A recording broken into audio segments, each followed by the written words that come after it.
ভাইয়া ভাইয়া তুমি কোথায় ভাইয়া? এই নেবে তোর জন্য কবিরাজ থেকে রুটি ফাড়াই আনছি, এটা খেলে তোর চোখ ভালো হয়ে যাবে।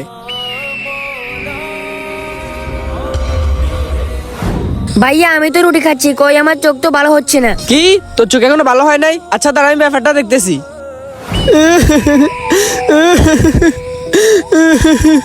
কি হয়েছে বন্ধু, তুই কান্না করস কেন? কি বলবো বন্ধু, আমার ছোট ভাইটা অন্ধ, ওর জন্য কত কবিরাজের কাছে গেছি, কিন্তু তারপরে ওর চোখ ভালো হলো না। আরে বন্ধু, কবিরাজ কি সবকিছু করতে পারে যদি আল্লাহ না চায়?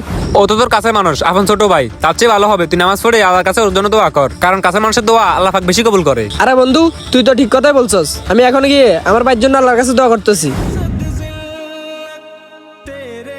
হে আল্লাহ, আমার ছোট ভাইটা অন্ধ, তার দৃষ্টিশক্তি ফিরিয়ে দাও। সে যদি বেঁচে থাকে তাহলে তার সামনে অনেক বড় ভবিষ্যৎ। হে আল্লাহ, তার দৃষ্টিশক্তি ফিরিয়ে দাও, আমিন।